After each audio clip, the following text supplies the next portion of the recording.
Hello friends, welcome to my channel study with Savi. आज आप लोगों के लिए लेकर आए हैं एक ऐसा टॉपिक जो आप सभी बचपन से पढ़ते आ रहे हैं। ये एक ऐसा टॉपिक है जो हम सब शुरू से लेकर अब तक पढ़ रहे हैं। इसका नाम है संज्ञा, जिसको इंग्लिश में नाउन कहते हैं। तो पहले देख लेते हैं संज्ञा क्या होती है। यहाँ पर संज्ञा की परिभाषा दी हुई है। जिस शब्द से किसी व्यक्ति, वस्तु, स्थान, जाति, भाव आदि के नाम का बोध होता है उसे संज्ञा कहते हैं। अब दूसरे शब्दों में जो एक आसान भाषा है उसमें हम समझेंगे जो हमारे आसपास है, जिस किसी भी चीज़ का हम इस्तेमाल या फिर यूज़ करते हैं उसे ही संज्ञा कहा जाता है। जैसे जो मोबाइल या फ़ोन आप यूज़ कर रहे हैं और जो आपका नाम है वो भी एक प्रकार की संज्ञा ही है। यहाँ जो एग्जाम्पल दिए हुए हैं, राम, यमुना, आगरा, दीपावली, हंसना, रोना आदि, यहाँ एक संज्ञा है, ये संज्ञा के उदाहरण है। तो अब हम देखेंगे कि संज्ञा के कितने भेद होते हैं या फिर संज्ञा के कितने प्रकार होते हैं।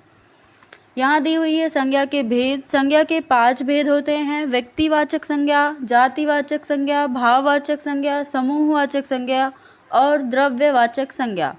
इन सभी संज्ञा के बारे में अब हम आपको डिटेल में बताएंगे कि इन संज्ञाओं को कैसे पहचानेंगे। पहली संज्ञा है व्यक्तिवाचक संज्ञा। इसकी परिभाषा दी है: जिस शब्द से किसी एक ही वस्तु या व्यक्ति का बोध हो उसे व्यक्तिवाचक संज्ञा कहते हैं। जैसे ताजमहल, गंगा, हिमालय, राम, कविता, इन सभी में व्यक्तिवाचक संज्ञा है। यहाँ व्यक्तिवाचक संज्ञा के कुछ और उदाहरण दिए हैं, जैसे राम, श्याम, मोहन, सीता, कमला, हिमालय, भारत, अमेरिका, रूस, जापान, गंगा, यमुना, सरस्वती, त्रिवेणी, आगरा, मथुरा, चांदनी चौक, महाभारत, रामायण, होली, दिवाली, ईद, उत्तर, दक्षिण, पूर्व, पश्चिम, सोमवार, मंगलवार, जनवरी, फरवरी आदि। यहाँ जो सभी उदाहरण दिए हैं इनमें व्यक्तिवाचक संज्ञा होगी। अगली संज्ञा है जातिवाचक संज्ञा।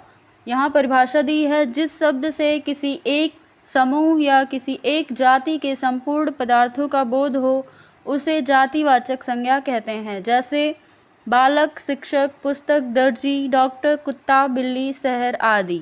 यहाँ पर जो उदाहरण दिए हैं इसमें जातिवाचक संज्ञा का बोध हो रहा है, इसलिए यहाँ जातिवाचक संज्ञा होगा। जातिवाचक संज्ञा के कुछ उदाहरण, जैसे कंप्यूटर, किताब, कलम, दरवाजा, कुर्सी, ज्वालामुखी, भूकंप, वर्षा, हिरन, कुत्ता, कोयल, मोर, शिक्षक, पुलिस, दर्जी, विद्यालय आदि। तीसरी संज्ञा है भाववाचक संज्ञा। परिभाषा दी गई है: जिस शब्द संज्ञा से किसी पदार्थ, गुण, दोष, धर्म, दशा, स्वभाव आदि का बोध होता है उसे भाववाचक संज्ञा कहते हैं। जैसे बुढ़ापा, मानवता, चतुराई, लंबाई, व्यवहारिक, मिठास, रोना, हंसना आदि। यहाँ पर बुढ़ापा, मानवता, चतुराई, इन सभी में एक भाव प्रकट हो रहा है, इसलिए यहाँ भाववाचक संज्ञा होगी। चौथी संज्ञा है समूहवाचक संज्ञा।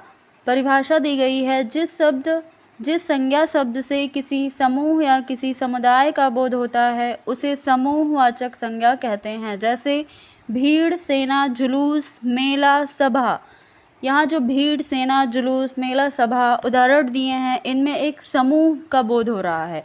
भीड़ जैसे है, भीड़ में बहुत सारे लोग होते हैं। सेना भी बहुत सारे लोग होते हैं आदि। यहाँ पर जो भी शब्द दिए हुए हैं इसमें एक समूह का बोध हो रहा है, इसलिए यहाँ समूहवाचक संज्ञा होगी।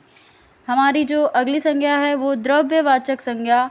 यहाँ परिभाषा दी हुई है: जिस संज्ञा शब्द से किसी द्रव्य, पदार्थ या धातु आदि का बोध होता है उसे द्रव्यवाचक संज्ञा कहते हैं। जैसे स्टील, घी, सोना, दूध, दही, पानी, लकड़ी या फिर पीतल आदि।